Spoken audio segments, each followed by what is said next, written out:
আসসালামু আলাইকুম রহমতুল্লাহি ওয়া বারাকাতুহু। আজকে আপনাদের মিরপুর 2 এর ঘটনা বলবো, আঞ্জুমান কবরস্থান।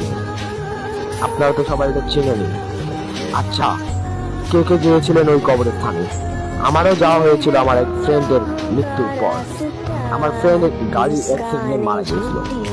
খুব কষ্ট লাগে সে আজ আমাদের মাঝে, তবুও সেই দিন একটা ঘটনা ঘটে গেল আঞ্জুমান কবরস্থান মিরপুর 2। আচ্ছা, চলেন তাহলে গল্পের ভিতরে যাওয়া যাক।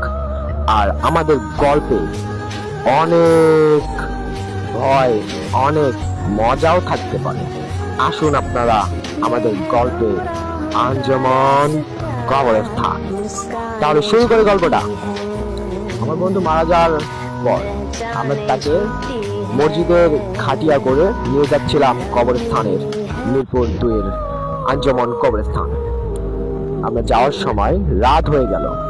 সে মারা গিয়েছিল মাগরিবের সময়, রোজ বৃহস্পতিবার বিকাল 5টার আগাদ মারা গেছে।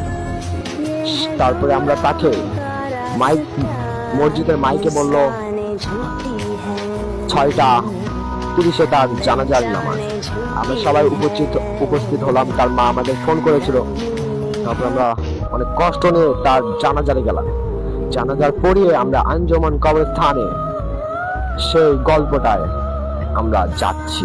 আঞ্জুমান কবরস্থানে ওই জায়গায় আমরা নিয়ে যাচ্ছিলাম। আমি এক পাশে খাটিয়া ধরেছি, আমার ফ্রেন্ড একজন, ওই জায়গায় একজন ফ্রেন্ড, আর তার বাবা বয়স্ক ছিল। তাই বললাম, চাচা আপনি যান, আমার একটা ফ্রেন্ড ধরবে। সে বলল, হাই রে, ছেলেটা মারা গেল অল্প বয়সে আমার। তারপরে আমরা বললাম আপনি যান, বাসায় যান। আমার ফ্রেন্ড দেখলাম, আমরা 4 বন্ধু মিলে তাকে ধরে নিয়ে যাচ্ছিলাম, আর পিছনে কেউ নেই, 4 বন্ধু মিলে। তারপরে যাওয়ার ভিতরে আমরা আঞ্জুমান কবরস্থানের ভিতরে যখন পা দিব, হঠাৎ করে একটা বাস পড়লো। বাস ছিল না, তবু কোত্থেকে বাস পড়লো এটা আমি নিজেও জানি না। তারপর আমরা ফ্রেন্ডকে আমি বললাম, বাসের উপর দিয়ে যাওয়ার কোনো দরকার নেই, এটা কবরস্থান, সাইড দিয়ে যাওয়া লাগবে। আমরা সাইডটা কেটে গেলাম।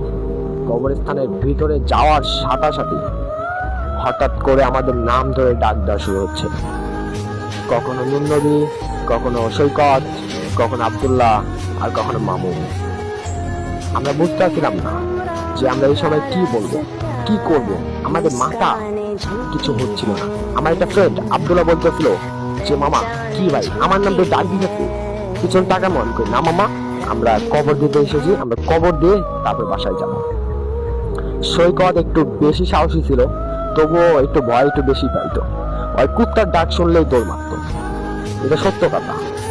আর সাইড থেকে কুত্তা বারবার ডাক দিতেছিল। সৈকত কয়, ভাই আমি ভূতরে ভয় পাই না, কিন্তু কুত্তার অনেক ভয় পাই। আমি কই, বেটা তুই আমার ল। খাটিয়া ধইয়া যাইতে যাইতে অর্ধেক রাস্তায় এই পাশ থেকে শিয়াল ডাক দিতেছে। কবরস্থান, এত কবরস্থান, মানে ওই জায়গাটা পুরা কবরস্থানে ভরা। ওখানে আমরা গর্ত করলাম, মানে কবর খুললাম। কবর খুঁড়তে আমাদের হাইস 5 ঘন্টা লাগলো। আমরা নিজেও বুঝলাম না যে একটা কবর খুঁড়তে 5 ঘন্টা লাগতে পারে না। আমরা সুন্দর মতো 2 বন্ধু মিলে কবর খুঁড়তেছিল। আমরা 2 জন মিলে বাঁশ কাটতাম। ওই জায়গায় বাঁশটা তার কবরস্থানের একটু বাইরে বাঁশ গাছ, ওখানে আমরা বাঁশ কাটতেছি। আর ওই 2 বন্ধু ওখানে কবর খুঁড়তেছিল। আমরা আমি আর আব্দুল্লাহ মিলে বাঁশ কাটতেছিলাম। আর এখানে নুননবী আর সৈকত কাটছিল কবর। তারপরে আমরা বাঁশ কাটার পর 8টা ঠিক করে আমরা নিয়ে এসেছি। এসে দেখি সৈকত না, শুধু নুননবী বসে আছে। আমি কই, শালারা কবর না করে বসে আছে কেন? হ্যাঁ, তারা কবর না করে বসে আছে কেন? তারপরে আমি নুননবীরে ডাক দিতেছি, শোনে না। আমি নুননবীরে বলতাছি, কি হয়েছে তোর? এই বেটা, এই নুননবী, কোনো কথাও কয় না, কোনো কিছুই বলতেছে না। পিছন থেকে শুধু শিয়ালের ডাক শোনা যাচ্ছে আর ভয়ঙ্কর একটা মুভমেন্ট এসে গেছে। এখন রাত 8টা বাজে, সেই মিরপুর 2। কি ভয় পাচ্ছেন না? এই গল্পটা আমাদের নিজেরও অনেক ভয় লেগেছিল। সৈকতকে আমরা এখন পর্যন্ত খুঁজে পাচ্ছিলাম না। মাথায় একটা চাপ সৃষ্টি হয়ে গেছিল আমাদের। আমরা বুঝছিলাম না ডানে যাব, বামে যাব নাকি সামনে যাব। আমাদের মাথা শুধু ওই জায়গায়। নুন নবী কোনো কথা বলছে না, কোনো সারা শব্দ দিচ্ছে না। আর সৈকত কোথায়? আর ওই কবরস্থান কোথায়? মিরপুর 2-এ রাত 8:30 সৈকত কোথায় গেল? এখানে আমি বললাম আব্দুল্লাহকে, আব্দুল্লাহ তুই নুন নবীকে দেখ, আমি একটু ঘুরে আসি, সৈকতকে খুঁজে আসি। সে বলল আচ্ছা। আমি বাসতলায় আবার গেলাম। আমি যে দেখি সৈকত ওখানে পড়ে আছে, একটা ভয়ঙ্কর মোড়মাট, আর তার সাইডে শিয়াল ডাক পারছে কাহুয়া। এখানে আমার খুব ভয় লেগেছিল। সাথে একটা সাদা কাপড় পরা একটা লোক চলে যাচ্ছিল। আমি তাকে ডাক দিলাম, সৈকতকে ডাক দিচ্ছি, সৈকত শোনে না, সৈকত শুনছে না। তার চোখে পানি যখন ছিটা দিলাম, তার জ্ঞান ফিরল। এখন রাত 9টা বাজে। সেই সময় সৈকতকে উঠানোর পর আমি বললাম কি হয়েছে? ওই বলছিল যে আমি কবর খুঁড়তেছিলাম, পিছন থেকে কে যেন এসে আমার মাথায় বাড়ি মারলো আর আমি অজ্ঞান হয়ে গেলাম। আমি এটা শুনে একটু ঘাবড়ে গেলাম যে কি মানুষ নাকি আত্মা নাকি জিন নাকি ভূত, মাথায় কিছুই দেখছিল না। নাকি মানুষ হতে পারে। আর এখানে একটা খুব বড় গল্প লুকিয়ে আছে। নুন নবী কোথায়? আব্দুল্লাহ কোথায়? আমরা কবরস্থানের ভিতরে যে দেখি নুন নবীও নাই, আব্দুল্লাহ নাই। আব্দুল্লাহ শুধু একটা প্যান্ট পাওয়া গেল, তাও রক্ত মাখা। এখানে অনেক বড় একটা ভয়ঙ্কর মুখ মাঠে আমি দাঁড়িয়েছিলাম। আমি আর সৈকত কিছুই বুঝছিলাম না। কিন্তু আবার আমার সন্দেহ হলো কবরস্থানের ওই মাথায় কে যেন সাদা কাপড় পরে দাঁড়িয়ে আছে।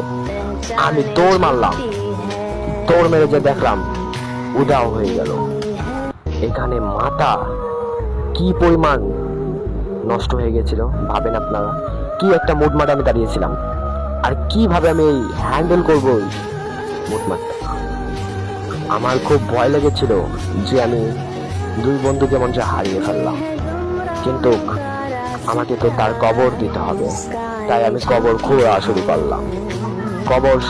শুরু করলাম। আমি সৈকতরে বললাম যে যা ওরে ডাকতে, আমি কবর খুঁড়তেছি। এখানে কিন্তু আমার সাথে একটা ঘটনা ঘটে যাচ্ছিল। আমি যতই কবর খুঁড়তেছিলাম শতই 3 হাত হয় না, 3 হাত হচ্ছিল না। কখনো 1 হাত, কখনো 2 হাত, 3 হাতের জায়গায় যাচ্ছে না কবর। পিছন থেকে কে যেন আবার একটা ডাক দিল, হে মামুন। আমি ভয় পেয়ে পিছনে তাকালাম। পিছনে তাকিয়ে আবার দেখলাম সেই সাদা কাপড় পরা এক লোক, অনেক লম্বা করে। তার চোখ দেখা যাচ্ছে না, মুখ দেখা যাচ্ছে না। সে আমাকে ধাবর দিল, আমি পড়ে গেলাম। তারপরে আমার আর কিছু মনে ছিল না। তারপরে আমি সৈকতকে বললাম, সৈকত এসে আমাকে জাগালো। আমি বললাম কি হয়েছিল আমার সাথে। সে বলল আমি ওদেরকে খুঁজে আসলাম, দেখি নুন নবী ওখানে শুয়ে আছে, আর তুই এই জায়গায় দেখি তুই অজ্ঞান হয়ে আছিস। আই বেটা, বাসতলায় নুন নবী শুয়ে আছে। আমি তারপর অনলাইন যেয়ে দেখলাম নুন নবী শুয়ে আছে। এই নুন নবী, ডাক দিলাম, পানি দিলাম তার মুখে। একটা বোতল ছিল আমাদের কাছে, একটা বোতল ছিল। ওই বোতল দিয়ে তার চোখে পানি দেওয়ার পর তার জ্ঞান ফিরল। নুন নবীকে বললাম কিরে আব্দুল্লাহ কই? ওই বললো আব্দুল্লাহ? কে আব্দুল্লাহ? আমি বললাম আরে আব্দুল্লাহ আমাদের বন্ধু। এই তুই কি পাগল হয়ে গেছ? আরে আব্দুল্লাহ, আরে টাকলা আব্দুল্লাহ বোকা। আর ও আব্দুল্লাহ কই হয়? আর তো আমিও দেখতেছি না। আমি এই বোকা, আমি তো তোর কাছে জিজ্ঞাসা করতে আসলাম। তখন সৈকত বলে, এই ওটা আব্দুল্লাহ না? আব্দুল্লাহ যে মেন রাস্তা দিয়ে হাঁটছিল, বাসতলা দিয়ে যাচ্ছিল, ওই মেন রাস্তা বাসতলার সাইড। আমরা ভাবলাম মনে হয় এখানে একটা দুর্ঘটনা ঘটবে। আর এই জায়গায় আমার প্রথম টুইস্ট ছিল জীবনের কাহিনীর। এই গল্পটার নাম হলো ভূতের গল্প। আর দ্বিতীয় পার্ট আপনারা শুনতে চাইলে আমাদের টিকটক চ্যানেল ভাই ব্রাদার আনলিমিটেডে আসবেন। Tata, bye bye, see you, good bye. আজকের জন্য এইটুকুই।